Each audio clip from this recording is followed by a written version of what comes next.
Olá, bom dia, graça e paz a todos. Sejam bem-vindos ao CTVIP, nosso Centro Teológico Vida Plena. Estamos começando mais uma aula de introdução bíblica sobre o assunto geral, apócrifos e outras questões. O tema de nossa aula de hoje, aula essa de número 11, é Apócrifos do Novo Testamento. Obrigado por sua participação em nossa transmissão. Após a vinheta, daremos início à nossa aula. Volto já.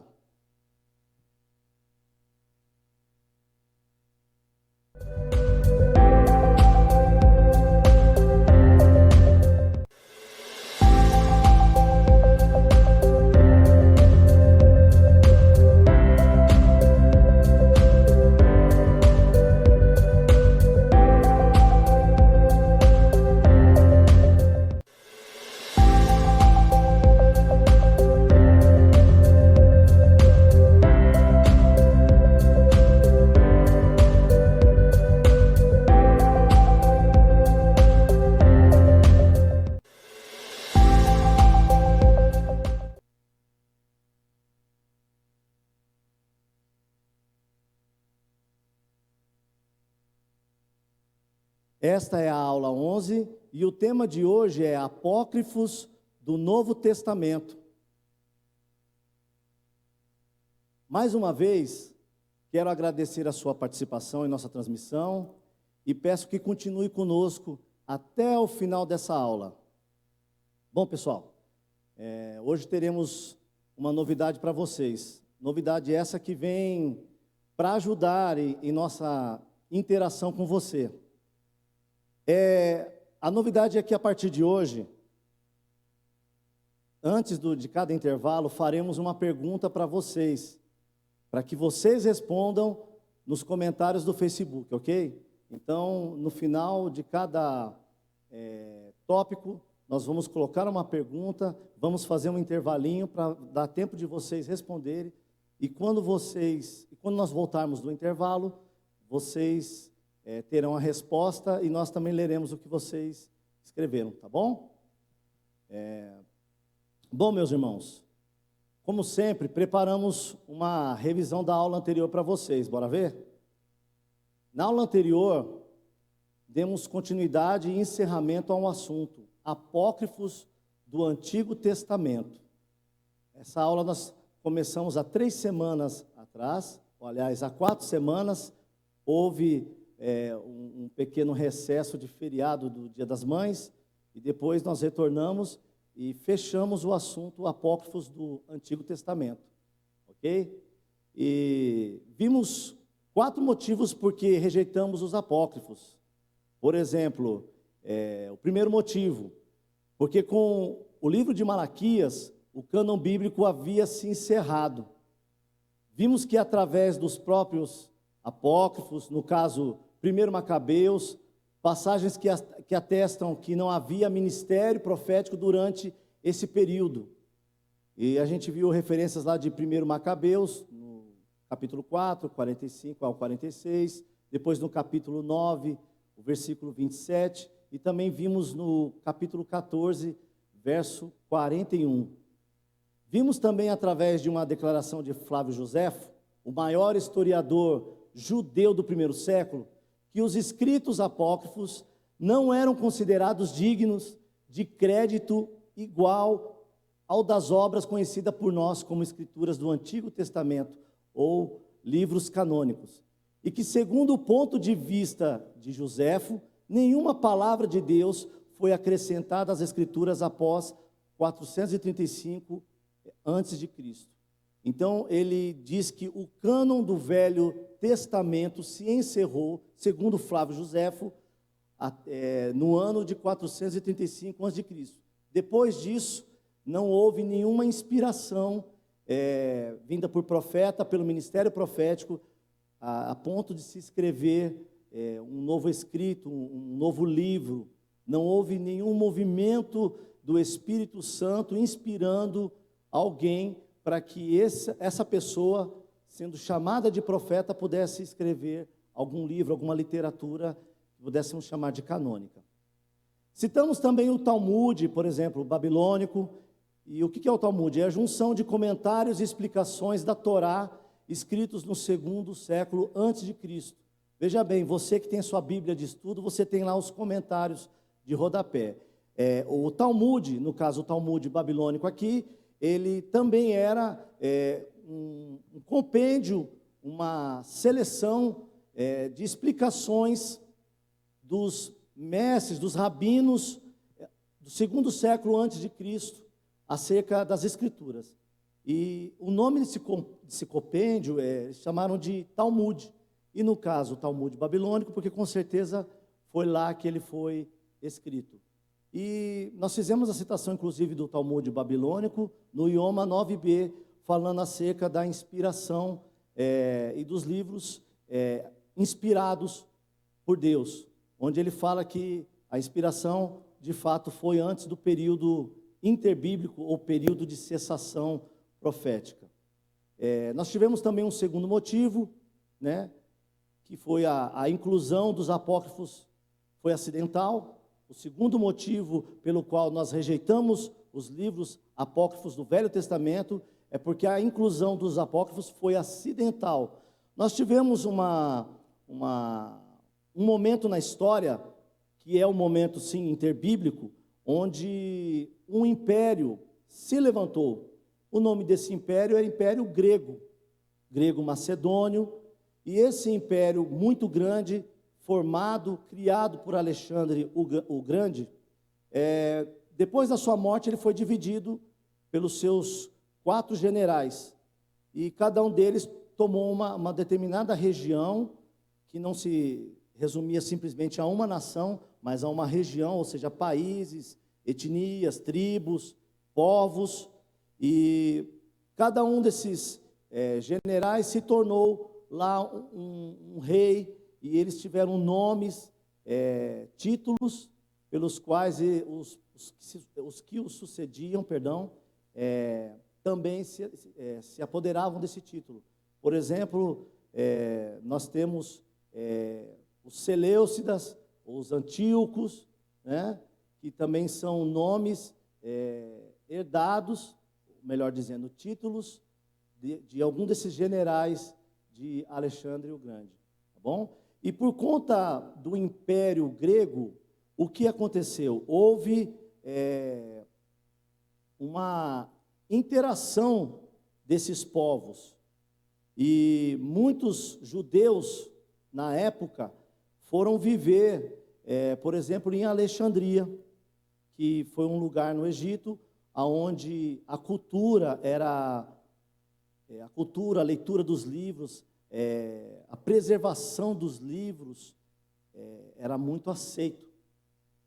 Eles gostavam de livros e adquiriam novos.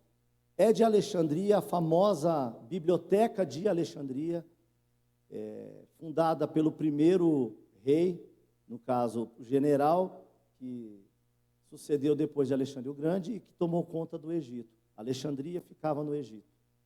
E esse rei, esse, digamos, quase imperador, ele criou uma biblioteca. Sim, isso mesmo, ele criou uma biblioteca, e com essa biblioteca ele começou a angariar, a trazer vários livros de diversas áreas, da poesia a livros técnicos, por exemplo, dentro da engenharia, dentro da medicina, de diversas áreas. Não importava qual era, digamos, o ramo literário daquele livro, daquela escritura. Ele simplesmente se apoderava deles, porque para ele era interessante manter esses compêndios, esses livros em sua biblioteca. Foi uma grande biblioteca da época. No caso, os reis que faziam isso eram os chamados Ptolomeus. E no caso, o Ptolomeu Filadelfo,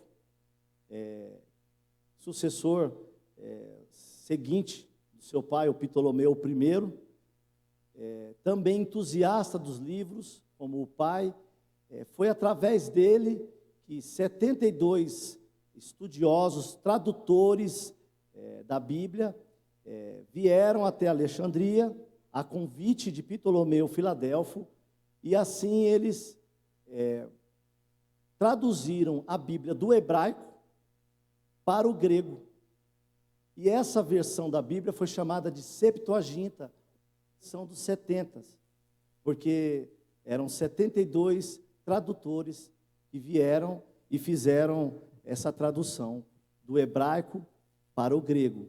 Então, lembre-se aí, a versão Septuaginta, a versão dos 70, é a versão que os tradutores, no caso judeus, tradutores do hebraico, traduziram a Bíblia para o grego.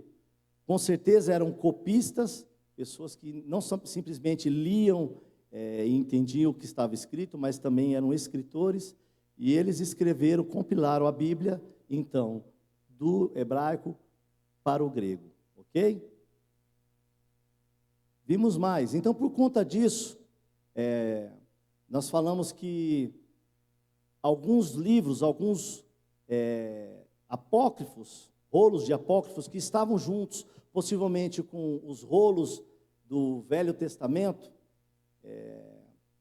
talvez por acidente, foram também compilados e colocados juntos nessa Bíblia, a Septuaginta, nessa versão agora do grego da Bíblia hebraica, ok? Então, acredita-se por alguns estudiosos que essa talvez seja uma vertente pela qual a gente deve considerar que o fato de na Septuaginta existir livros que nós consideramos não canônicos, apócrifos, são 7, sendo que tem alguns acréscimos, não é isso? De Daniel, de Esther, que nós já comentamos também na aula passada. Esses acréscimos, esses livros apócrifos, foram possivelmente compilados do hebraico para o grego, por conta de estarem junto com os outros rolos. E porque também o pessoal de Alexandria, aí eu estou falando dos judeus, dos mestres, dos rabinos que ali moravam, o pessoal das sinagogas de Alexandria, talvez não fossem tão criteriosos com essa questão daquilo que deveria ser canônico e daquilo que não deveria ser canônico. Eu digo isso porque, por exemplo, houve depois da Septuaginta o cânon alexandrino, que é o cânon do qual, com certeza, foi criado, foi traduzido os livros do hebraico para o grego lá em Alexandria, da onde a Septuaginta faz parte. E havia também o cânon palestino, que era diferente, feito por outros rabinos, e também era uma tradução do hebraico para o grego. Mas a Septuaginta, ela vem do cânon alexandrino. Por isso, talvez Jesus não tenha feito menção nenhuma dos livros que nós consideramos apócrifos, porque simplesmente a versão que Jesus leu é a versão palestina, o cânon palestino, a versão grega da Bíblia hebraica, porém lá da Palestina. Espero que vocês tenham entendido isso, e com isso a gente entra também no terceiro ponto, que é as testemunhas contra os apócrifos.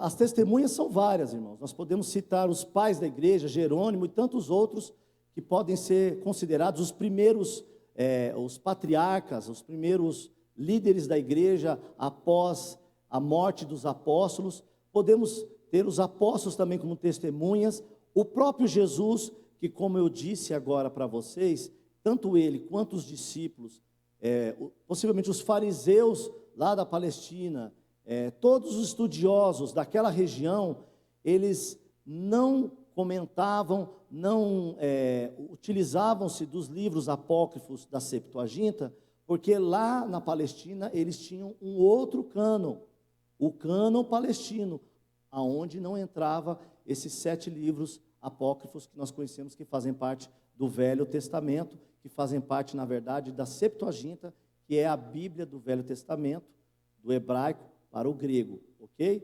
Então, Jesus, os apóstolos, ou seja, os seus discípulos, os primeiros pais da igreja, os patriarcas, e eles não faziam a utilização dos apócrifos, porque eles se utilizavam do cânon palestino, e também porque posteriormente se utilizaram de crivos, de critérios para não utilizar, porque perceberam que eles não eram livros que eram consoantes aos demais livros que nós conhecemos do Velho Testamento, não é? Então, eles viam que havia uma dissonância entre esses livros, havia uma contradição, haviam ensinamentos que não podemos chamar de doutrinários, ou seja, ensinamentos que poderiam ser explicados e ensinados ao povo, eram duvidosos, autoria duvidosa, enfim, muitos critérios pelos quais eles não passavam, ok? Então, o terceiro motivo, testemunha contra os apócrifos. E a heresia dos apócrifos, nós vimos livros como de Tobias, que ensina feitiços, mostra um anjo que mente. Vimos em outros livros, por exemplo, ensinando como maltratar, né? Eu ia dizer tratar, mas na verdade é como maltratar um escravo, livros que falam mal das mulheres e suspeitam da conduta das mulheres. Então, são livros que eles não estão consoantes com o restante do cânon bíblico do Antigo Testamento, ok? Nós vimos e falamos sobre isso, então. Falamos sobre, porque com o livro de Malaquias o cânon bíblico havia se encerrado, como primeiro motivo. Como segundo, porque a inclusão dos apócrifos foi acidental. Terceiro motivo, testemunhas contra os apócrifos, falamos do próprio Jesus, os apóstolos, os patriarcas, todos eles serviram. E quarto motivo, a heresia dos apócrifos, como eu acabei de citar, falando contra as mulheres, falando como maltratar escravos, ensinando feitiços, anjo mentindo, e tantas outras coisas que poderíamos relacionar e listar aqui, irmãos. Bom, e para encerrar esse assunto, quero fazer uma última consideração sobre os apócrifos do Antigo Testamento. Os livros apócrifos, eu falei do Antigo Testamento, né? Os livros apócrifos do Antigo Testamento, denominados pelos católicos, carece do selo de autenticidade sagrada. O que é isso? Inspiração divina. Mas apesar disso, podemos dizer que representam uma das fases da história da igreja cristã, uma vez que foram adicionados à Bíblia como uma resposta ao movimento de reforma levada a efeito pelo monge Martinho Lutero em 1517. Então, irmãos, podemos concluir que os livros apócrifos do Velho Testamento, denominados como deuterocanônicos, são esses livros que deuterocanônicos significam segundo canônicos. Eles entraram numa segunda leva depois de 1590, mais ou menos, quando a Bíblia católica, a Vulgata, foi impressa, e nessa impressão da Vulgata, que aí já é uma versão da Bíblia grega, Septuaginta, para o latim, certo? Tivemos a primeira transliteração do hebraico para o grego, agora temos uma do grego para o latim, e essa versão nós chamamos de Vulgata. Ela é conhecida por Vulgata. Até hoje você pode encontrar numa livraria católica a Bíblia nessa versão, a versão Vulgata, ok? E percebemos uma coisa acerca desses livros apócrifos que os católicos consideram deuterocanônicos. Esses livros não têm, eles carecem do selo de autenticidade sagrada, que podemos chamar de inspiração divina. Concluímos isso porque eles foram escritos num período onde não houve manifestação do ministério profético. Não houve homens profetas inspirados pelo Espírito Santo nesse período, que cheios do Espírito Santo viessem a escrever a vontade de Deus, aquilo que Deus queria comunicar a Israel, seu povo na época, e detentores, então, da sua vontade, do seu projeto. A palavra de Deus, irmãos, ela era de posse dos judeus. A gente não pode desprezar esse argumento. É graças aos judeus que nós tivemos todo o conhecimento do Velho Testamento, que veio desembocar depois na revelação de Jesus Cristo no Novo Testamento. Porém, esses livros, eles são considerados apócrifos porque eles não detêm a inspiração divina, eles não têm o selo de autenticidade sagrada, ok? Bom, assim terminamos a nossa revisão. Como eu havia falado, vamos colocar em prática a nossa interação através de perguntas. E para começar, eu faço a pergunta seguinte a vocês. Está preparado aí?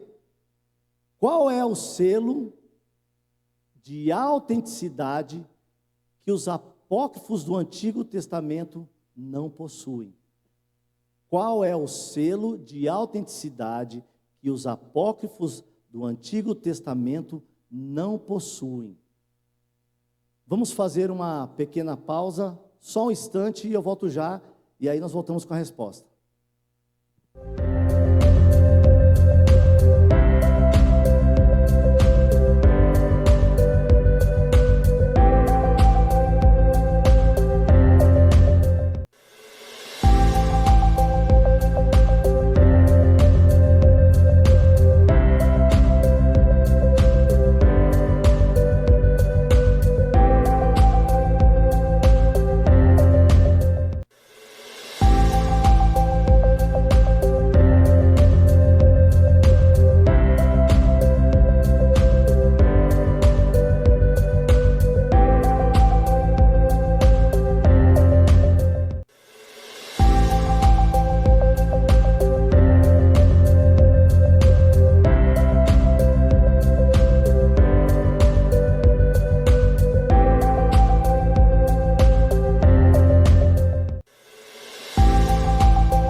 Voltamos, pessoal.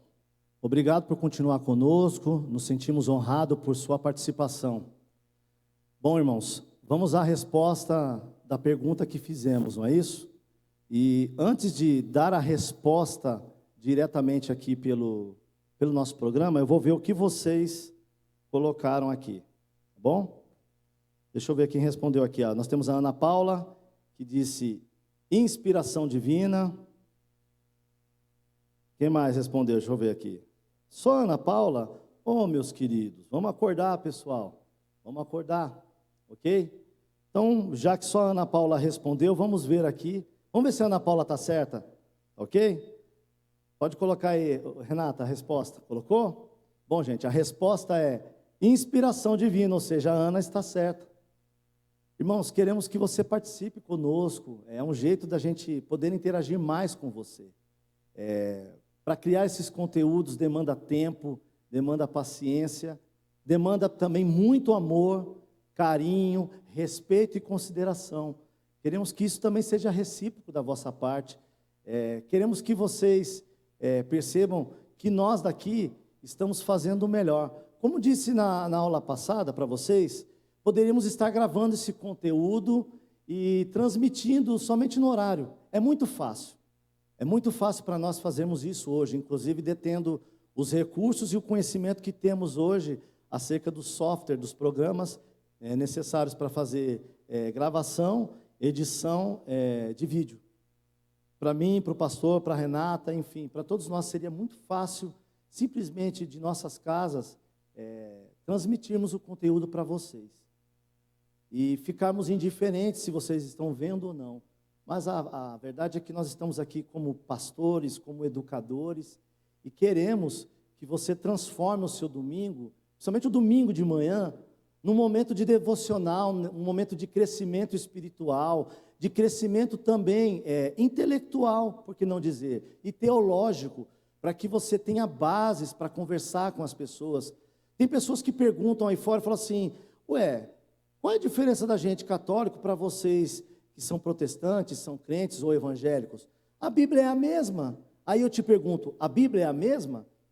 Se você está acompanhando a gente nessas aulas, você pode dizer que não, porque existem diferenças de livros. A Bíblia dos católicos tem 7 livros a mais no Velho Testamento, por exemplo, e você pode elencá-los, porque você recebeu o conhecimento. E também, como eu disse para vocês, nós queremos muito que no domingo de manhã seja um momento para você dedicar a Deus. Veja só, de segunda a sábado, a maioria das vezes, vocês estão dedicando ao trabalho, a vocês mesmos, à família. Pedimos para você nesse período de 1h30, 1h40, que não chega nem a 2 horas, que esteja conosco, dedicando um tempo, aplicando o seu entendimento, abrindo os seus ouvidos e também o coração para receber a palavra de Deus e para receber conhecimento acerca da palavra do Senhor. Queremos que você se torne uma versão melhor ainda de você mesmo, no quesito espiritual. Sei que a cada dia, nas profissões que vocês exercem, no dia a dia, nas tarefas que vocês realizam, vocês se tornam melhores. E a vida espiritual, irmãos? A gente não pode deixar de lado, a gente não pode deixar de se esmerar, de melhorar na vida espiritual, visto que ela é muito maior do que a vida material, a vida de hoje. Hoje, se você viver 100 anos, viveu muito. Depois disso, você fica sentindo só enfado e canseira, como diz os Salmos, Davi diz nos Salmos. Mas, irmãos, a vida espiritual, ela é eterna. Se hoje fecharmos os nossos olhos aqui na terra, abriremos os nossos olhos em uma outra dimensão, a dimensão espiritual. E se estamos na presença do Senhor, se somos fiéis, se mantemos a nossa fé, a gente abre os olhos e encontra o Senhor também do outro lado. Então Ele não será somente nosso Senhor neste plano, nesta dimensão. Na outra dimensão, Ele também será o nosso Senhor. Nós encontraremos o nosso Mestre. Nós viveremos com Ele a eternidade. Então por que a gente não pode cuidar melhor da nossa vida espiritual? Ter uma vida espiritual com mais qualidade, não é isso? Precisamos ter mais saúde espiritual. E uma das formas é assim, é se aplicando, tendo um momento, reservando um momento para as coisas de Deus. Gostaríamos muito que você seguisse esse exemplo, de que você pegasse esse conselho para você, de nos domingos de manhã, separar um momento para estar conosco. Veja só, eu estou aqui diante de vocês e para estar aqui, eu precisei me arrumar, eu precisei sair de casa, está um pouco friozinho, não é? Eu sei que você deve estar sentindo um pouco de frio. O pastor e a Renata também precisaram sair muito cedo de casa, dirigiram até aqui e estão aqui para servir vocês, irmãos. Então, se sirvam de nosso ministério, porque estamos aqui justamente para isso, amém? Me desculpe esse interlúdio aqui, mas eu acho que se faz necessário de vez em quando nós conversarmos sobre isso, sobre o seu despertar espiritual, sobre o seu condicionamento espiritual, sobre o seu doutrinamento espiritual. A gente precisa ser mais um pouco doutrinado nessas questões espirituais, buscar a Deus com mais tempo, num período que, digamos assim, podemos chamar de rotina, não uma rotina pelo sentido negativo, mas pelo sentido positivo, de que sempre aos domingos de manhã você vai estar lá, eu vou estar, a Renata vai estar, o pastor vai estar, a Rosa que está aqui conosco também, graças a Rosa você está conseguindo me ouvir aqui, todos estamos aqui para servir ao Senhor e para aprender dele. Eu também estou aprendendo, juntamente com vocês, amém? Então, como vimos, a resposta para a pergunta é inspiração divina, e vimos que a Ana respondeu. Eu não vi aqui se mais alguém respondeu, acredito que não.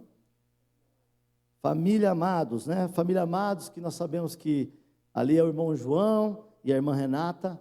Um beijo para vocês, meus queridos. Aliás, um beijo para todos vocês que estão nos apoiando, estão aqui conosco, participando da transmissão dessa live. Irmãos, nós estamos aqui com muita alegria, é um prazer poder estar aqui. Eu tenho alegria de estar na presença dos irmãos, mesmo que seja através da tela de um celular. Eu estou muito feliz e eu sei que a comunhão que nós sentimos não depende simplesmente da comunhão presencial. Nós temos na fé e essa comunhão está se dando agora no Espírito, amém? Deus sabe as nossas limitações do momento e mesmo assim Ele nos abençoa e nos acrescenta a comunhão. Pode ter certeza, amém? Agora então, vamos falar sobre os apócrifos do Novo Testamento, ok? Nós falamos, encerramos na aula anterior apócrifos do Velho Testamento e hoje vamos começar a falar dos apócrifos do Novo Testamento. Pois é, irmãos, também no Novo Testamento existem apócrifos e é uma lista bonita, viu? Por assim dizer. E sobre esse assunto, apócrifos do Novo Testamento, começo dizendo a vocês que, tal como aconteceu em outras épocas, o período do Novo Testamento também foi marcado pela presença de textos ilegítimos, textos apócrifos que, na tentativa de trazer luz a fatos aparentemente obscuros, ou não claros, né, ou escondidos, das Sagradas Escrituras, eram marcados por conteúdos completamente fantasiosos, sem nenhuma consonância com os textos inspirados. Por essa razão, foram totalmente rejeitados pela igreja.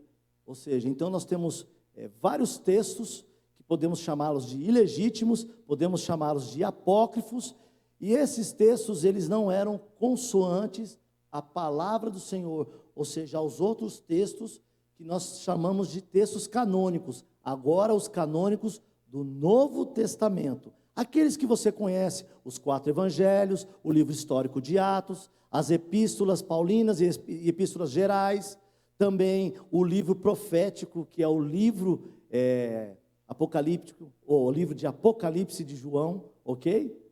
Todos esses livros eles são e compõem aquilo que nós chamamos de cânon do Novo Testamento. E existem os apócrifos, e estão aí em contrapartida, em contraponto a esses livros, ok? Existem então apócrifos que pertencem também ao Novo Testamento. Então, pessoal, resumindo, apesar de apresentar um certo valor histórico, os apócrifos do Novo Testamento foram totalmente rejeitados pela igreja em virtude das inúmeras heresias contidas em suas páginas. Se eu pudesse resumir o que eu tinha lido antes, era isso que eu falaria para você. Os livros apócrifos do Novo Testamento possuem um certo valor histórico, porém, eles foram totalmente rejeitados em virtude das inúmeras heresias contidas em suas páginas. Então eles se tornaram rejeitados por isso, por conta das inúmeras heresias contidas em suas páginas. Bom, pessoal, vamos em frente. Quero apresentar a vocês os gêneros literários dos apócrifos do Novo Testamento. Ok? Vamos ver agora como era dividido esses apócrifos, o gênero literário dos apócrifos. Ok? Bom, eles se dividem em gênero de evangelhos, gênero de atos, gênero de epístolas e gênero de apocalipses. Eu disse apocalipses, porque são mais de um, tá bom? E nessa lista, então, vamos começar falando do gênero dos evangelhos. Vamos lá? Olha, tem Evangelho segundo os Hebreus, que foi escrito, ou considerado escrito, ali no fim do século, eu esqueci aqui do século aqui, mas eu acho que é o século I ou século II depois de Cristo. Século I, me perdoem aí, acho que faltou aí, não faltou, Renata? Então, por favor, arrumem aí, o Evangelho segundo os Hebreus, ele data do fim do século I depois de Cristo. Também temos o Evangelho dos Ebionitas, cerca de 150 depois de Cristo. Temos também o Evangelho segundo os egípcios, cerca de 150 depois de Cristo. Evangelho segundo Pedro, de 160 depois de Cristo. Evangelho segundo Mateus. Irmãos, esse segundo aqui não é segundo numeral, tá? É como está lá nos evangelhos que vocês conhecem, de Mateus, Lucas, de Marcos e João. Se você abrir a primeira página, está lá, Evangelho segundo Mateus, Evangelho segundo Marcos, Evangelho segundo Lucas e Evangelho segundo João. Ou São Marcos, São Mateus, São Lucas e São João, né? Segundo aqui quer dizer conforme, pelo prisma, pela visão de quem escreveu. Então nós temos aqui Evangelho segundo os egípcios, conforme os egípcios. Então, Evangelho segundo Pedro, segundo Mateus, que também foi escrito entre o segundo e terceiro século depois de Cristo. Evangelho segundo Filipe, escrito também na mesma época. Evangelho de segundo Tomé e também Evangelho segundo Bartolomeu e segundo Barnabé, todos esses escritos entre o segundo e o terceiro século depois de Cristo. E temos, por último, na relação do gênero evangelhos, o proto-evangelho de Tiago, que foi escrito no segundo século depois de Cristo. Aqui, então, encerramos a primeira lista, tabela, como você quiser chamar, do primeiro gênero literário que apresentamos dos apócrifos, que é o gênero dos evangelhos. Veja só, são muitos, hein? Deixe-me ver aqui, 3, 4, 5, 6, 7, 8, 9, 10 evangelhos, que nada tem a ver com os evangelhos que você conhece, que são 4. Esses aqui são outros evangelhos. E se você perceber as datas, todos eles são datados de depois de 100 depois de Cristo. Ou seja, todos os apóstolos já haviam morrido. E aqui temos o nome de Pedro, Mateus, Felipe, Tomé, Bartolomeu, Barnabé, Tiago, que são todos eles do primeiro século depois de Cristo. Ou seja, até o ano 100 eles viveram, não passaram disso. E os evangélicos aqui, ao contrário disso, foram todos escritos depois da morte deles. É interessante. Então, por aqui você já começa a perceber, a data desses evangelhos não batem com a data de existência de vida dos apóstolos, dos discípulos de Jesus. Portanto, eles não teriam como escrevê-los, e muito menos assiná-los, visto que eles não estavam vivos. Como eles poderiam, então, ser os autores? Ok? O segundo gênero que eu quero apresentar para vocês, e quero dividir com vocês, é o gênero de Atos. E olha só, também são vários. Na Bíblia nós conhecemos Atos dos Apóstolos, ou seja, ações que os apóstolos fizeram, as ações da igreja de Jesus Cristo nos primeiros momentos em que ela surgiu na terra, os apóstolos, os primeiros convertidos, as primeiras conversões, as primeiras perseguições também, a história acerca de um perseguidor chamado Paulo, que depois se tornou perseguido por amor a Cristo, e um grande entusiasta do Evangelho, da palavra de Deus, grande amante do Evangelho do Senhor, um homem que era muito legalista, e que a gente pode perceber o que é conversão através da vida dele, olhando os seus escritos, que agora ele já não mais aponta para a lei, ele aponta para a graça. Basta você ler a Epístola aos Romanos, você vai me entender do que eu estou falando, vai entender melhor o que eu estou dizendo. Leia aos Romanos, você vai entender muito bem o que foi que Paulo recebeu de Deus, a revelação da graça. Por ela ele brigava, por ela ele pregava, por ela ele atravessava mares, estradas. Por essa mensagem e essa revelação, Paulo foi preso mais de uma vez foi açoitado, mais de uma vez sofreu, porque ele entendeu e recebeu a revelação da graça. E é tão interessante que quando ele recebe a revelação da graça, ele considera todo o seu conhecimento anterior como esterco, ok? Ele considera todo esse conhecimento anterior à revelação da graça como esterco. Para você ver que a graça, embora ela seja gratuita, ela tem um grande valor.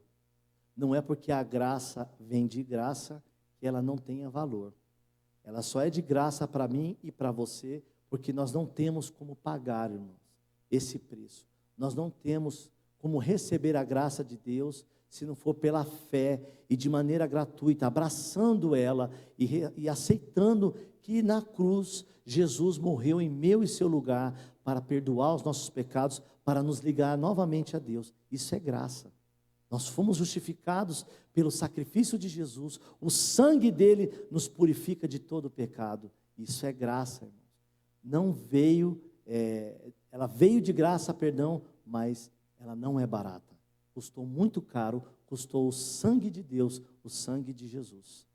Dentro do gênero, voltando aqui ao assunto, dentro do gênero de Atos, nós vemos aqui Atos de Pedro, que é do fim do século II depois de Cristo, Atos de João, entre 150 e 180 depois de Cristo, Atos de Paulo, entre 160 e 170, também depois de Cristo, Atos de Tomé, terceiro século depois de Cristo, e os três últimos aqui da lista, Atos de Matias, Atos de Filipe e de Tadeu, todos eles com a datação incerta, não dá nem para precisar, mas com certeza depois de Cristo, depois do ano do século I, século I, ok?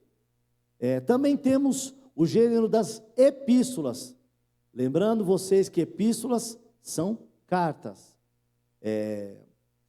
No primeiro período da igreja, no primeiro século da igreja primitiva, da igreja cristã, da era cristã, os apóstolos escreviam cartas às igrejas. Era comum, nós conversamos disso também na aula anterior, nas aulas anteriores, que as epístolas elas iam de uma igreja para outra, as pessoas liam a epístola na frente dos outros, e depois trocavam com outras igrejas, para que todos fossem informados e também doutrinados no assunto que os apóstolos queriam tratar com os crentes, com os cristãos da primeira era da igreja, do primeiro século. Nós temos aqui então, terceira epístola aos Coríntios, que é do século II depois de Cristo, epístola aos Laodicenses, fim do século também II depois de Cristo, junto com ela na mesma data está a carta aos apóstolos, e no século IV depois de Cristo nós temos correspondência entre Sêneca e Paulo. Veja bem, irmãos, mais uma vez aqui eu peço para vocês prestarem atenção nas datas que estamos informando a vocês. Todas essas datas são posteriores ao primeiro século da igreja, do primeiro século da era cristã. Os apóstolos, esses que lançaram os fundamentos, as doutrinas da fé cristã, todos esses já estavam mortos. Mas a datação dessas epístolas todas são posteriores ao primeiro século. Então não poderia ser deles. Portanto, aqui nós desconfiamos da autoria já de cara e dizemos para vocês, são apócrifos, tá bom?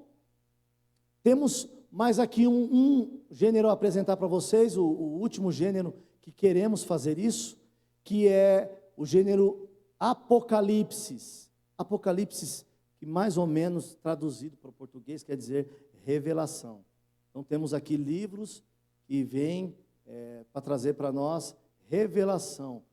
Livros que são considerados proféticos também, que falam do que está por vir ainda, do porvir. O primeiro deles é Apocalipse de Apocalipse de São Paulo. Minha letra aqui, Jesus, o olho aqui me atrapalhou. Perdão, irmãos. Apocalipse de São Paulo, escrito cerca de 380 depois de Cristo, ou seja, no quarto século depois de Cristo. Apocalipse de São Pedro, meados do segundo século depois de Cristo. Apocalipse de Messos, Apocalipse de Dositeu, segundo Apocalipse de Tiago e Sibila Cristã. Todos esses escritos no século 3 depois de Cristo. 300 anos depois, 200 anos depois de Cristo, irmãos. E depois dos apóstolos também, porque todos eles morreram no primeiro século. O que mais viveu entre eles foi João, que dizem que morreu com quase ou com 100 anos, e ele morreu justamente no final do primeiro século, tá bom?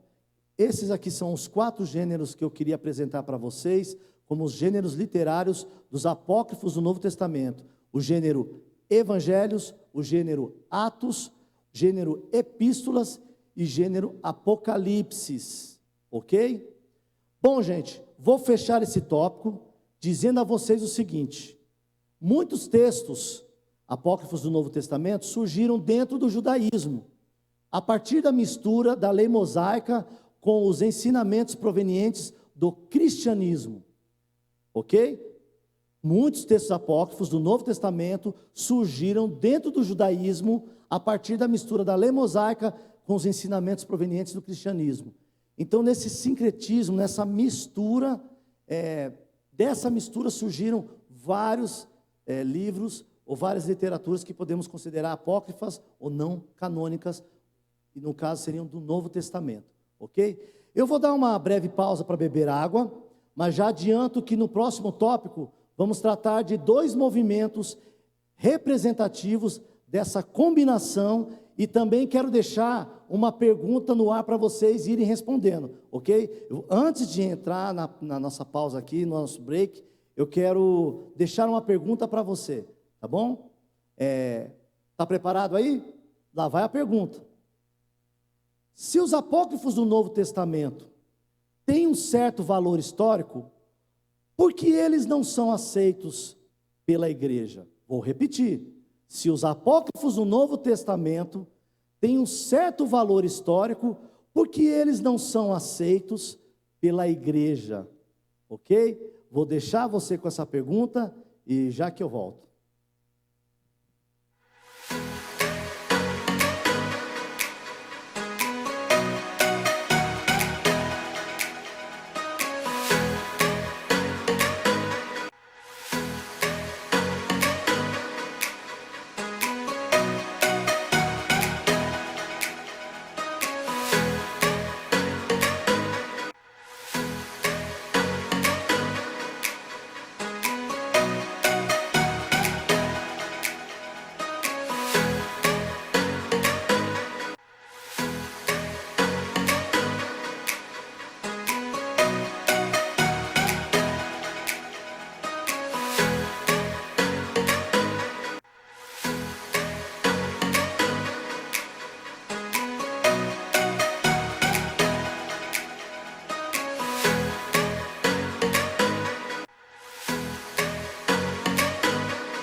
voltamos agora e vamos já direto à resposta, ok? Acho que deu tempo de todo mundo responder. Deixa eu dar uma olhada aqui se alguém respondeu essa pergunta, além da Ana. Deixa eu ver aqui.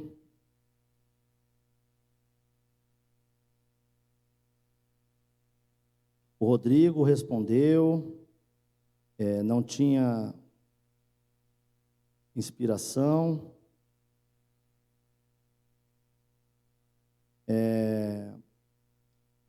Amado Santos, que eu acho que é a irmã Renata e o irmão João, porque não tinham confiabilidade. Aceitabilidade e autoridade divina, ok. Também os irmãos responderam. Ok.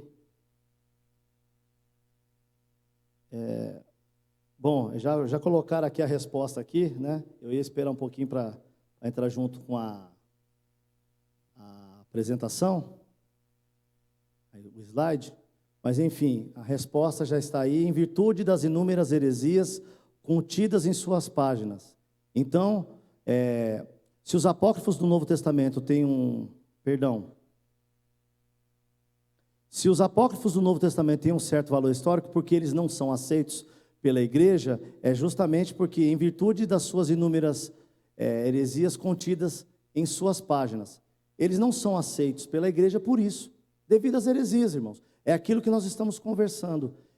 Livros que trazem palavras, que trazem ideias, que trazem textos que não corroboram, que não são consoantes ao restante dos escritos bíblicos, aqueles que nós consideramos e que passaram por crivo, e que por isso nós chamamos de canônicos. Esses livros, eles não passam no crivo, eles não passam nos critérios, e por isso eles são reprovados.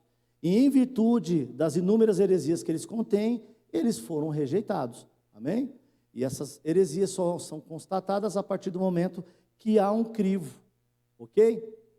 Bom, vamos falar também agora de um outro assunto aqui, que eu já tinha anunciado antes do nosso intervalinho, certo?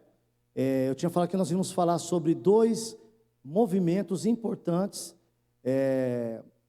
dentro daquilo que nós podemos chamar de apócrifos, né? Ou oriundos dos livros ou das heresias dos tempos dos livros do Novo Testamento. Tá? O primeiro movimento que nós podemos aqui, então, constatar é o movimento ebionita. Movimento ebionita. Esse movimento se manifestava radicalmente contrário à interpretação paulina da fé cristã, negando a divindade de Cristo e defendendo que a salvação só seria possível através da fé e das obras.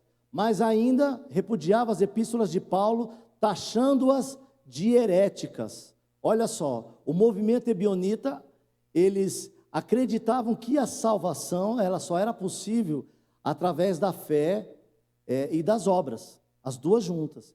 Irmãos, nós citamos há pouco a carta, a epístola aos Romanos, onde Paulo veementemente diz, e de maneira bem aberta, descaradamente ele diz, que é a graça o motivo de sermos salvos.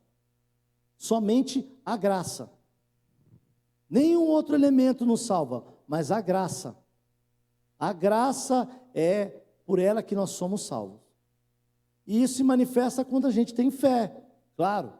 Mas a fé manifesta a graça, e a graça é manifesta através da fé. Uma coisa ligada à outra, ali intrínseca, uma na outra. Ok? E por eles acreditarem que a salvação dependia das obras e da fé juntas, conjuntas, eles precisavam então ignorar, repudiar os ensinos, no caso que estão nas epístolas paulinas. Então eles não tinham em grande conta as epístolas de Paulo, a pessoa de Paulo, tanto que eles taxavam as epístolas de heréticas. Paulo teve problema com essas pessoas, porque os ebionitas, eles existiram na época da igreja, logo no primeiro século, No ano 100, até o ano 100, eles já estavam ali no meio do povo e no meio dos cristãos e trazendo doutrinas e heresias para o seio da igreja, ok? Ainda sobre o movimento ebionita, podemos falar que seguia de perto o judaísmo, insistindo na guarda do sábado, na circuncisão dos que se convertessem e realizando algumas atividades e liturgias típicas da religião judaica. É o que nós tínhamos falado. O judeu, para ser salvo, ele acreditava que ele tinha que seguir a lei. Ele tinha que ter fé e seguir a lei. Seguir a lei, ou obedecer a lei, podemos traduzir como obras, porque todo parâmetro da vida de um judeu estava nos seus escritos, ou na lei escrita no Velho Testamento. Então, eles acreditavam que, nesse caso, para ser salvo, se necessitava ter fé e obras. E a contraponto deles, Paulo fala que era necessário a graça. Somente a graça. Somente a fé. Não a obras. Aí você me pergunta, mas então por que eu tenho que fazer um monte de coisa? Para mostrar que eu sou crente, que eu sou salvo, eu tenho que fazer o bem, eu tenho que amar o próximo, eu não posso roubar, eu não posso mentir, eu não posso isso e aquilo. E essas coisas todas estão na lei. Você tem razão. Mas você lembra que Jesus resumiu a lei em 2 grandes mandamentos? E ele, numa outra passagem, diz assim, que ele veio cumprir a lei. Tem alguns que achavam que ele não veio para cumprir, mas ele fala que veio cumprir a lei. Segundo o nosso entendimento cristão, quando Jesus fala em cumprir a lei, ele está falando em encerrar a lei, em cumprir a lei em si mesmo, porque nenhum homem é capaz de cumprir a lei de maneira exemplar, nem eu, nem você, nenhum pastor, nenhum bispo, nenhum apóstolo é capaz de cumprir a lei do Senhor, os mandamentos do Senhor, sem errar, sem, digamos assim, perdoa a expressão, patinar em algum artigo da lei. Por isso, Jesus veio para cumprir a lei, de maneira sumária, de maneira cabal. E ele cumprindo a lei, todo aquele que crê nele, que vive uma vida na qual ele vive através da pessoa, ele vive na pessoa, através da pessoa, essa pessoa, ela sim, pode dizer que está cumprindo a lei. Não porque ela está observando a lei, pensando, eu não devo matar, eu não devo fazer isso ou aquilo, mas porque Jesus já cumpriu a lei, e a gente aceita o que Jesus fez, nós aceitamos o sacrifício de Jesus, que além de morrer na cruz, é o sacrifício de cumprir a lei por todos nós. A lei, ela encontra a caducidade dela em Jesus. A lei encontra o seu final em Jesus. Porque Jesus cumpre toda a lei que eu e você jamais poderíamos cumprir. Não temos essa capacidade. Não houve homem que cumpriu toda a lei. Todos pecaram, a Bíblia fala, e destituídos estão da glória de Deus. Não é isso que a sua Bíblia diz? Então, nenhum homem é capaz de cumprir a lei. Somente Jesus foi capaz disso. E ele fala, eu vim cumprir a lei. Alguns achavam que não, mas ele falou, mas eu vim para cumprir a lei. Então a lei encontra o seu final, o final da sua vigência em Jesus Cristo.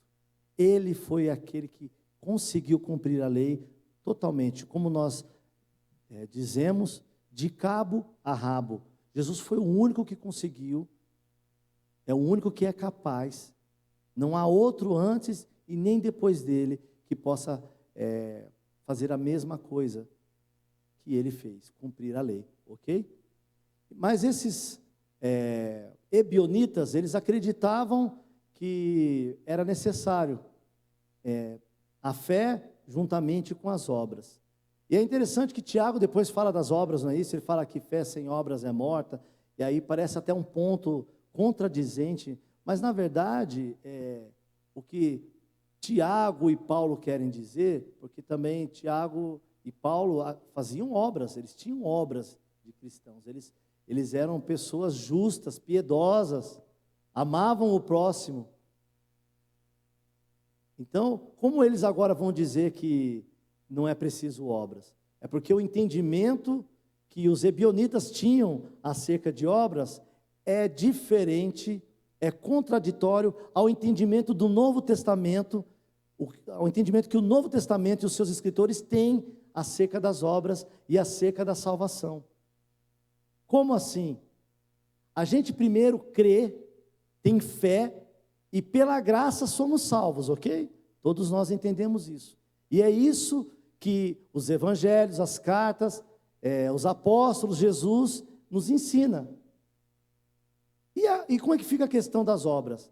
As obras, segundo os evangelhos, segundo as epístolas, segundo os apóstolos, ela é resultado de alguém que recebeu a graça, de alguém que já foi salvo, que foi justificado, que recebe o sacrifício de Jesus em sua vida, que aceita que Jesus perdoou os seus pecados, que o justificou, que o sangue de Jesus cobriu os seus pecados, de forma que você não os tem mais, e que encerrou então a sua conta com Deus. Como diz uma outra epístola, Jesus, ele riscou a cédula contrária à nossa vida. Ele riscou e ele cravou na cruz. Nós não devemos nada. E hoje o que fazemos, as boas obras que manifestamos por conta dessa vida que existe em nós, a vida de Jesus, que nos justificou e que mora dentro de nós. Por essa obra que nós chamamos de conversão, que todo dia acontece dentro do cristão, daquele que se rende a Deus. Alguns num processo mais rápido, alguns num processo mais tardio, alguns num processo mais superficial, outros num processo mais profundo, com experiências mais profundas em Deus. Outros se entregando mais e outros com reservas. Mas todos sendo transformados, todos caminhando, alguns correndo, alguns andando, alguns talvez até se arrastando, mas ninguém caído, ninguém prostrado, ninguém parado. Outros talvez até voando como águias. Mas o importante é que esse processo não para. E dentro desse processo de conversão, cabe as obras. Mas como resultado, como fruto oriundo dessa conversão, dessa entrega pela fé, desse recebimento de salvação, e não porque ele teve que ser salvo e ser bonzinho. Se você perguntar para uma pessoa aí fora que não conhece a palavra do Senhor, e você perguntar, o que você tem que fazer para ser salvo? E, quer ver assim, pergunta assim, o que você tem que fazer para ir para o céu? Ele vai te responder assim, você tem que ser uma boa pessoa, tratar bem o próximo, não fazer o mal, perdoar, amar, entendeu? Fazer boas obras. Esse ensinamento é um ensinamento ebionita. Ele não é um ensinamento bíblico, porque o ensinamento bíblico diz que as obras são resultado da salvação, da operação do Espírito Santo em nossas vidas, a qual nós chamamos de conversão, que vem todos os dias, a cada entrega nossa, a cada vez que nós nos comunicamos com Deus em oração, através de leitura, através de um tempo, como um domingo de manhã, no qual nós nos separamos para o Senhor. Amém?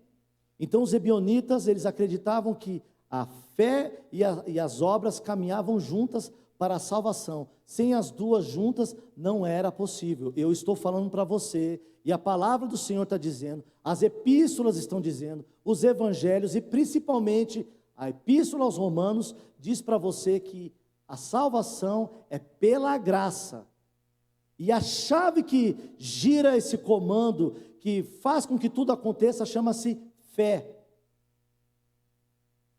A Bíblia não diz em Hebreus, sem fé é impossível agradar a Deus? Pois é. É pela fé que nós somos salvos. E recebemos a graça. Amém? Então esse pessoal, os ebionitas, eles eram pessoas que eram de uma certa forma praticantes do cristianismo e praticantes do judaísmo.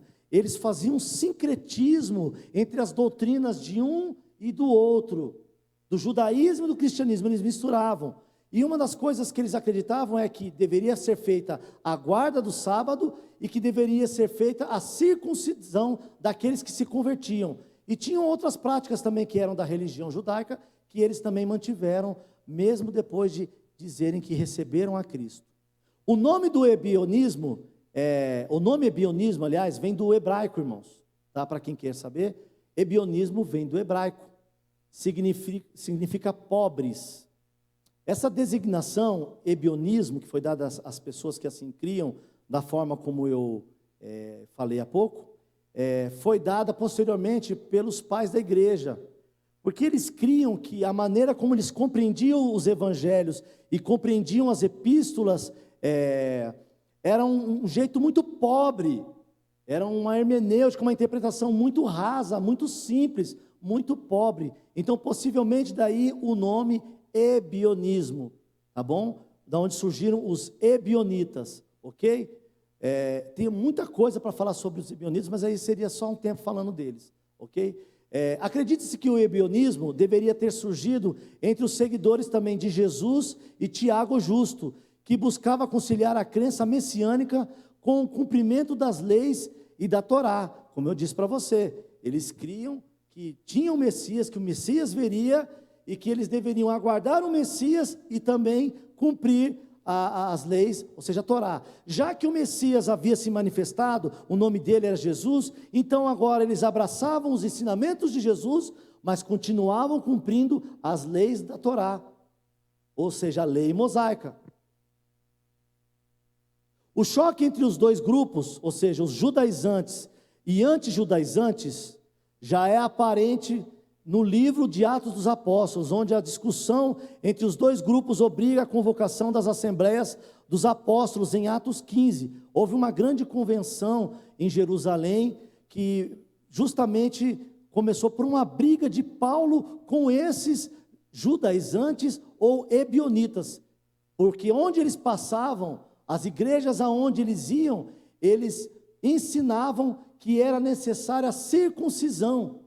E isso deixou Paulo de cabelo em pé, deixou Paulo, desculpa a expressão, talvez um pouco irritado, ou muito irritado, com vontade de rasgar as vestes, em protesto.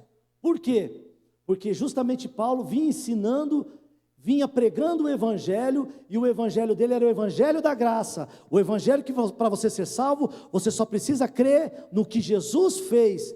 E agora viam esses abençoados e diziam que não, tudo bem, Jesus era o Messias esperado, de fato ele era o Cristo, era aquele que nós esperávamos, ele era o aguardado. Porém, não é só isso, vocês precisam também guardar a lei. E guardando a lei, vocês precisam observar os sábados. E também observando os sábados, seria bom que vocês circuncidassem. Então era isso que eles faziam. Eles passavam pelas igrejas, inclusive as igrejas que Paulo havia fundado, aberto. E se você perceber, Paulo foi o maior missionário daquela época, entre os apóstolos. Ele foi o que mais abriu lugares, igrejas, foi o que mais pregou o evangelho fora das dependências de Israel. Fez pelo menos 3 incursões, se não me falha a memória, 3 viagens missionárias. E então foi um homem que pregou muito o evangelho e espalhou o evangelho. Ele tinha alegria, ele descobriu o grande motivo, o grande propósito da sua vida, era ensinar aos outros o caminho da graça, o caminho que leva a Deus. Não com conhecimento humano, não com palavras humanas, de sabedoria humana, mas com o poder de Deus. Ele mesmo descreve isso em uma das suas epístolas. Em Atos também 21, 17 ao 26, consta que havia na terra de Israel dezenas de milhares de judeus que criam em Jesus e eram zelosos observadores da lei. Isso você vai encontrar dessa forma escrito em Atos 21, 20. E que houve uma situação de confronto entre eles e Paulo, eles, os judaizantes, considerado por eles como apóstata, pois haviam sido informados que Paulo pregava a desobediência aos mandamentos da lei. Eles criam que Paulo era um subversivo da lei, que ele subvertia a lei. Não, Paulo entendeu o mistério da graça. Ele recebeu, como Pedro recebeu aquela visão do lençol cheio de animais imundos, e ali era o recebimento também da revelação da graça para Pedro. Paulo também entendeu o mistério da graça. E olha, irmãos, Paulo era um homem letrado, um homem da lei, um homem que estudou e examinou muito os profetas, a lei mosaica, a Torá. Ele tinha e detinha todo um conhecimento muito vasto acerca da teologia do Velho Testamento, acerca daquilo que os fariseus criam. Ele cria, porque ele também era fariseu, como ele diz em uma das cartas, fariseu de fariseus, príncipe de fariseus. E ele cria nessas coisas, ele cria nas obras, ele cria no poder da lei. Para esse Paulo, irmãos, rejeitar a lei, como eu já expliquei para vocês, a lei que mais condenava do que salvava, porque ninguém conseguia cumpri-la, e abraçar a graça como ele abraçou, foi uma conversão genuína, profunda. Deus teve que mudar valores, entendimentos, fundamentos teológicos na mente de Paulo. Foi um trabalho profundo do Espírito Santo, para que ele rejeitasse a lei, como esses ebionitas e judaizantes criam, e ser totalmente da graça. Amém? Ele precisou rejeitar toda a lei. E aí um dia, em uma situação, ele se encontra em discussão com eles, e eles levam essa discussão a Jerusalém, e lá eles discutem diante de Tiago, diante de Pedro e dos outros apóstolos, acerca da fé. Paulo discorre juntamente com Barnabé, conta para eles como tem sido as viagens missionárias que eles haviam realizado, como as pessoas estavam sendo confirmadas em Jesus, ou seja, aceitando a Cristo, se convertendo ao Evangelho, se tornando cidadãos do reino de Deus, e ao mesmo tempo que apresentavam números e histórias de conversões, também apresentaram ali a doutrina da graça, em contraponto aos judaizantes que também apresentavam ali, e eles não se davam, irmãos. Embora os judeus mencionados em Atos 15, 1 e Atos 21, 20 não fossem ainda chamados ebionitas, pois essa denominação somente começou a ser usada mais tarde, eles eram em essência ebionitas, pois a sua crença e prática era igual à dos ebionitas. Eu já havia explicado para vocês. Esse nome, esse termo foi cunhado muito mais tarde pelos pais da igreja, como eu disse, porque examinando escritos de outros, que podemos chamar de ebionitas, esses tais ebionitas, esses tais escritores, detentores de uma doutrina que misturava, sincretizava cristianismo com judaísmo, eles tinham uma hermenêutica, uma interpretação acerca da graça, acerca dos evangelhos, acerca das escrituras, acerca das epístolas paulinas. Por eles, pelos pais da igreja, eles tinham eles como intérpretes rasos, pobres do Novo Testamento. Então, por isso, o nome ebionita, como eu disse para vocês anteriormente.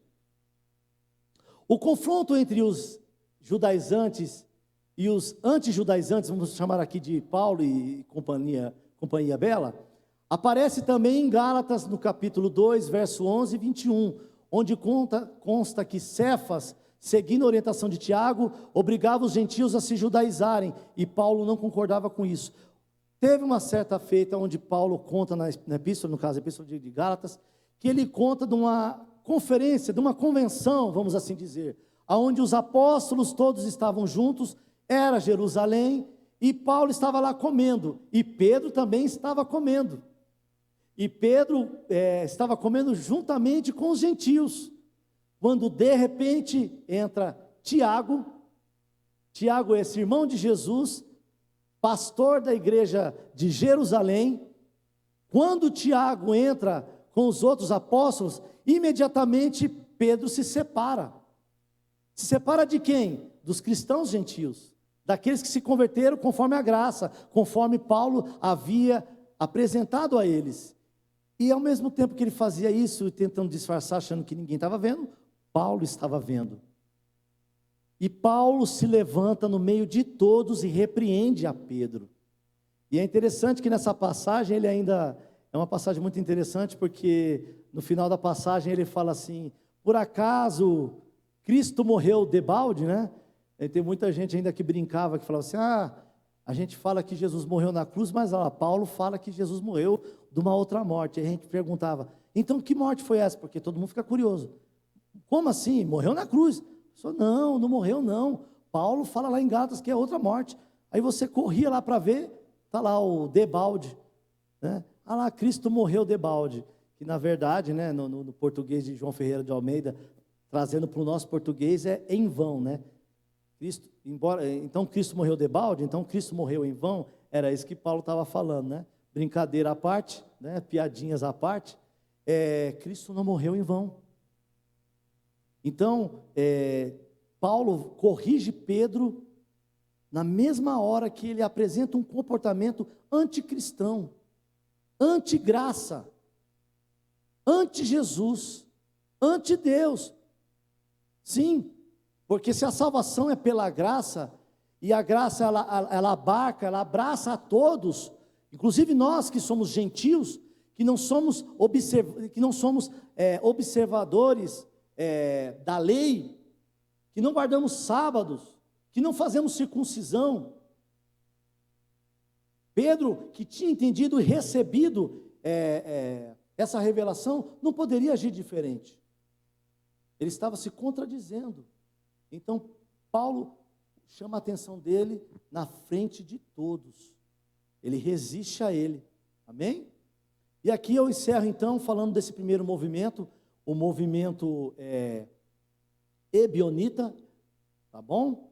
Movimento esse que misturava, sincretizava costumes e entendimentos teológicos acerca do judaísmo e também do cristianismo. Ele misturava as duas religiões, misturava os pensamentos, misturava as teologias, e disso eles saíam com graça, com salvação, através da fé e através das obras. E como eu disse para vocês, é uma doutrina estranha à doutrina do Novo Testamento. A doutrina do Novo Testamento é a doutrina da graça, e a graça diz que para ser salvo, basta somente a fé. As obras são resultado da salvação, mas não elemento prescindível ou condições que nós podemos chamar sine qua non para sermos salvos. A condição sine qua non é a graça. Amém? Somente a graça. Somos salvos pela graça porque cremos em Jesus.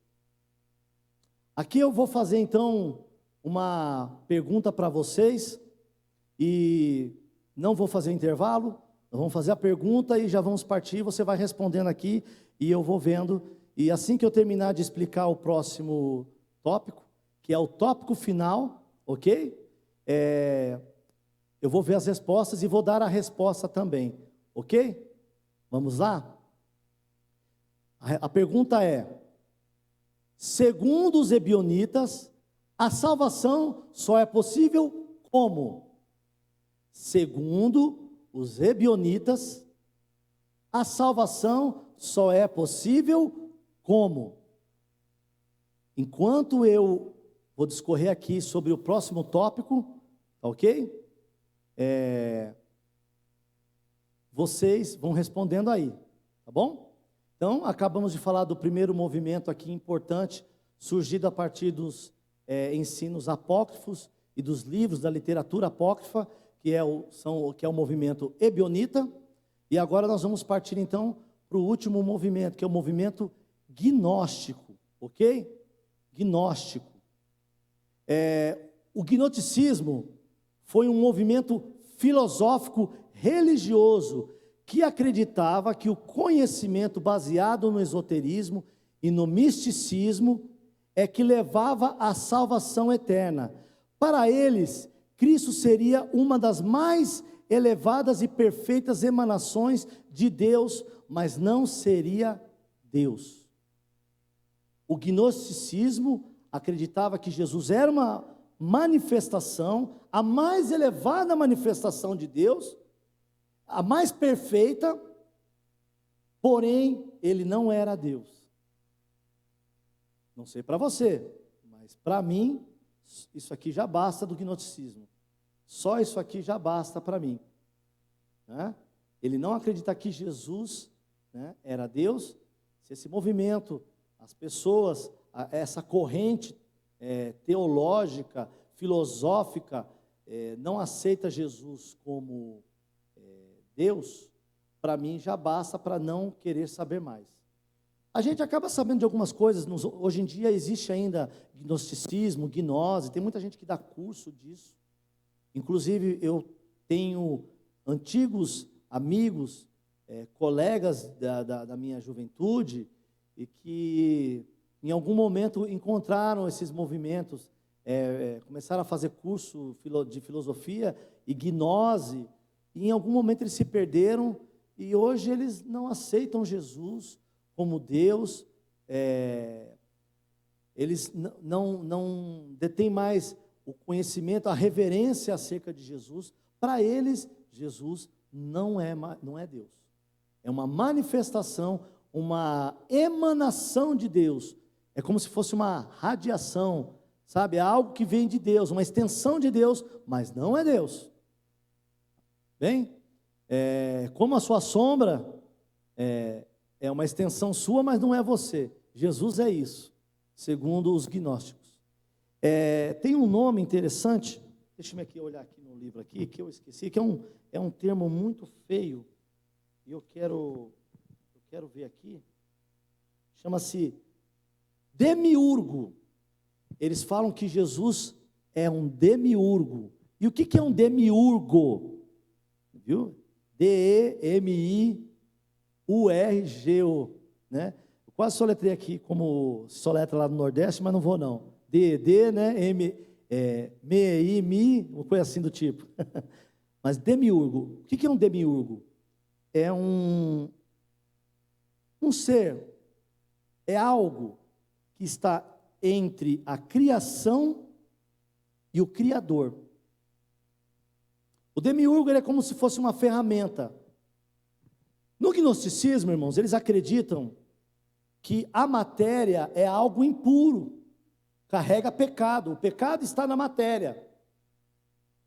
Então, se a matéria é impura, e Deus a gente sabe que é santo, a entidade que nós chamamos que é Deus, é santa, é perfeita, não existe mácula em Deus, não existe pecado. Então, Deus não pode ter criado o mundo de forma direta? Não.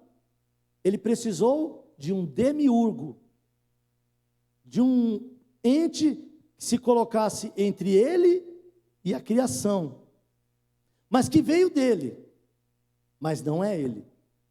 E nesse caso, a figura mais perfeita, a figura mais elevada do que seria essa emanação, esse demiurgo, segundo os gnósticos, seria Jesus.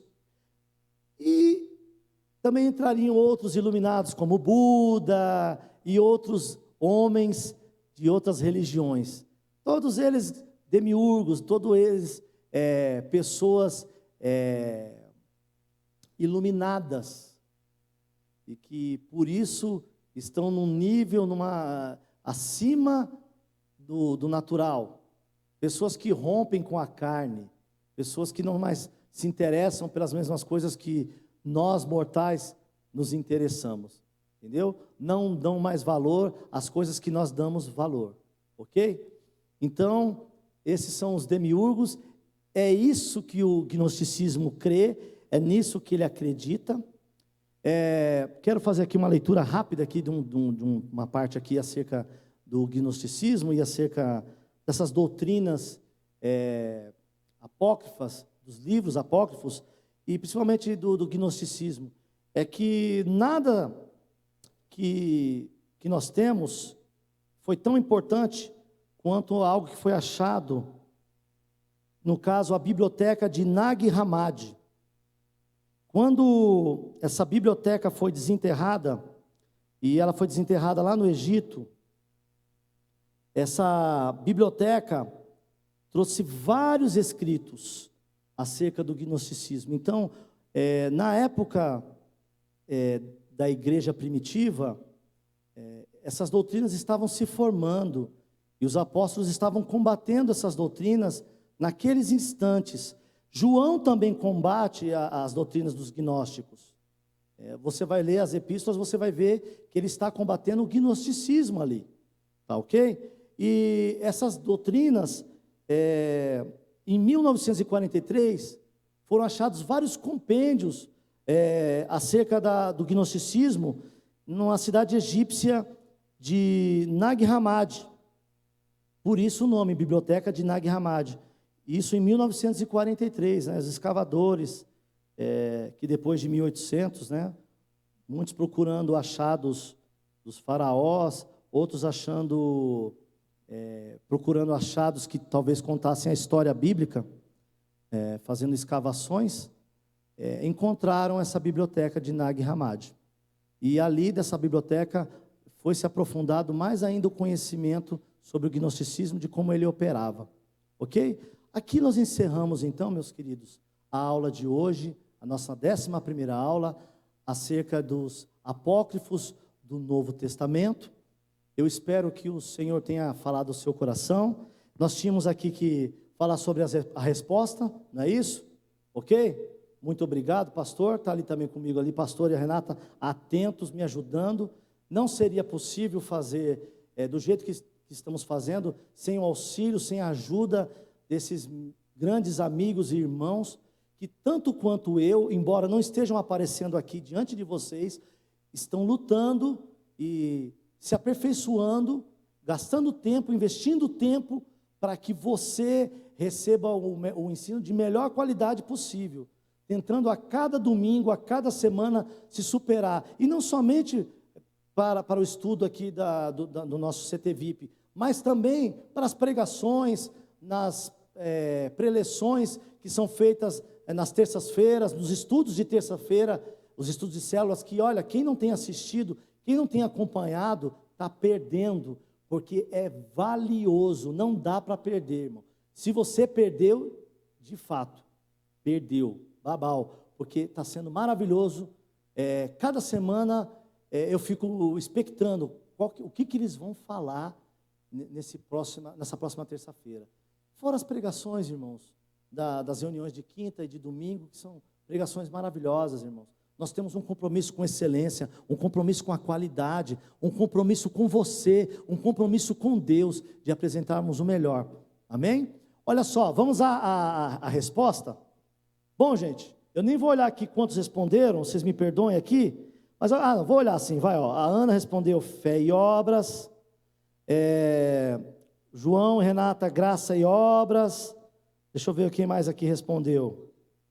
O Domênico também respondeu. Deixa eu ver aqui, se eu acho aqui. Somente pelas obras e fé. Ok, deixa eu ver. Acho que só, né? Pessoal, vão respondendo. Aos demais irmãos que estão participando com a gente, respondam no próximo domingo. Nós vamos cada vez melhorar isso. Se você prestar atenção, tudo que nós falamos, a resposta está naquilo que falamos e apresentamos. Para você que não entendeu, irmãos, já nas nossas mensagens, nós temos papéis aqui para vocês anotarem, aqui na igreja. Mas nós estamos fazendo um estudo teológico. Então é necessário que você tenha a sua caneta aí do lado, o seu papel, anote aquilo que lhe chama a atenção, aquilo que lhe parece ser um ponto principal. Anota, irmão, anota, porque é importante.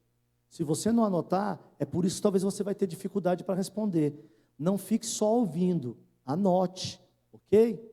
Então, a resposta então da pergunta, né? Segundo os ebionitas, a salvação só é possível como? Através da fé e das obras. Amém?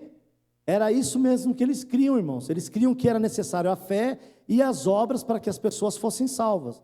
E lembrando que as obras eram o quê? A observância do sábado, era fazer a circuncisão, guardar a lei, e isso tudo é contrário aos ensinos, principalmente os paulinos, onde Paulo discorre muito sobre a graça. Mas como eu disse para vocês, em Atos também, Pedro recebe uma visão, e essa visão é para ir na casa de Cornélio, mas ele também recebe uma visão, e ele vê animais imundos num lençol. Essa visão era a graça, era a salvação chegando aos gentios, aqueles que não eram circuncidados, aqueles que não faziam a guarda dos sábados, aqueles que não haviam recebido a lei mosaica. Então Deus estava mostrando que existia um diferencial, uma forma de ser salvo, e que não dependia da lei, porque na verdade, como Paulo mesmo discorre, a lei não salva ninguém. A lei, muito contrário, ela mostra a condenação, ela mostra como nós somos falhos. A lei condena, mas a fé em Jesus manifesta a graça, e a graça nos justifica, a graça nos salva. Amém? É por isso que nós somos salvos e não condenados, porque recebemos a graça de Deus mediante a fé em Cristo Jesus. Amém? Deus abençoe a sua vida em nome de Jesus. Muito obrigado por estar conosco até o final. Que Deus abençoe. Irmãos, eu sei que não é fácil para vocês, mas também quero dizer que não é fácil para nenhum de nós aqui. Nós estamos nos esforçando, e desculpe a expressão, um pouco mais que vocês, porque nós não precisamos somente levantar, acordar ou anotar, nós precisamos ler, estudar, nós precisamos sair de casa, como eu disse para vocês anteriormente, o pastor e a Renata precisam vir de lá da casa deles, que não é perto, que não é aqui do lado, não é? Além de mim, além da Rosa, para que essa aula acontecesse. Nos honre com a sua presença. Tem irmãos que não estão entrando, e eu gostaria de pedir para você que nos honrasse, porque é pensando em vocês, em honrar vocês, que produzimos esse material, com muito carinho, com muito amor, para que Deus seja glorificado e para que vocês sejam abençoados, ouvindo e recebendo a palavra e o conhecimento dessa palavra em nome de Jesus. Quero orar com você nessa hora, quero orar por você. Senhor, muito obrigado, Senhor, mais um domingo, mais uma aula, Senhor Jesus, de teologia, onde nós estudamos acerca, Senhor Jesus, dos apócrifos do Novo Testamento. Entendemos, Senhor Jesus, que a salvação é pela graça e não pelas obras, que ela não precisa estar casada com as obras. A salvação é somente pela fé, não é fé e obras, Senhor, mas a fé que manifesta em nós a graça, e isso tudo, Senhor, faz com que as obras se manifestem, porque somos transformados, Senhor, somos convertidos a todo instante, todo momento, todos os dias, Senhor, até que possamos atingir a estatura de varões perfeitos, a estatura de Cristo, Senhor. Mas enquanto isso não acontece, vamos sendo transformados, Senhor, de glória em glória, Pai, a cada dia, a cada momento. Senhor, permita-nos que hoje, Senhor, estejamos sendo transformados, convertidos, Senhor, e que Sua palavra em nós ganhe vida, ganhe espaço, ganhe terreno, e que a Tua palavra em nós, Senhor Jesus, gere vida, vida espiritual, vida que não esteja presa, Senhor, aos bens materiais, aos acontecimentos do momento, Senhor, mas que os nossos olhos, que a nossa vida, Senhor, estejam todos voltados para Ti, para o céu. Da onde vem, Senhor, a misericórdia? Da onde vem a salvação? Da onde vem a bênção? Da onde vem a nossa proteção? De onde vem a nossa cura? De onde vem a nossa segurança, Senhor? É em Ti que confiamos. É do céu que vem a nossa vitória, Senhor, para esse momento de pandemia, para esse momento, Senhor, de isolamento social. É do Senhor que vem a vitória, é do céu que vem, Senhor Jesus, a resposta, Senhor. a saída que precisamos. Meu Deus, visite cada um dos lares dos teus filhos que estiveram conosco, nos presenteando, Senhor, com a sua presença nessa live. Obrigado, Senhor, abre o entendimento daqueles que não têm conseguido acompanhar. Espírito Santo, dá o discernimento, dá a cada um, Senhor Jesus, a graça de entender a sua palavra, de entender, Senhor Jesus, o que estamos aqui divulgando, o que estamos aqui falando. Meu Deus, abençoe o lar dos teus filhos, não deixa faltar nada. Não deixa faltar nem salvação, principalmente isso, nem graça, nem paz, nem alegria, nem segurança. Meu Deus, e das outras coisas, alimento, roupa, bens, dinheiro, sei que o Senhor cuidará, porque essas coisas são muito mais fáceis para o Senhor do que as outras. Meu Deus, que nos tornemos mais espirituais nesse dia. É o primeiro dia da semana, Senhor. Pedimos que o Senhor venha sobre nós e nos abençoe, derrame a sua graça, Senhor. Começamos o dia dedicados ao Senhor, começamos a nossa semana consagrados a Ti, meu Deus. Senhor, que durante o almoço, durante a tarde e a noite dos Teus filhos, Senhor, no lar deles possa haver a Tua presença, Senhor, trazendo tudo aquilo que eles precisam, tudo aquilo que eles necessitam. Senhor, também em nome de Jesus, abençoe que os Teus filhos à noite, às 19 horas, Senhor Jesus, possam entrar, Senhor Jesus, na nossa transmissão e juntamente conosco celebrar o Teu nome e ouvir aquilo que o Senhor tem para nos dizer, a Tua palavra, Senhor, para o nosso coração, para a nossa vida. Desde já aguardamos, expectamos, Senhor, aquilo que o Senhor falará e fará conosco logo mais à noite. Em nome de Jesus, Senhor, abençoe a cada um, Senhor, e eu também abençoo. Em nome do Pai, do Filho e do Espírito Santo. Amém. Deus abençoe a cada um de vocês. Fiquem com Deus.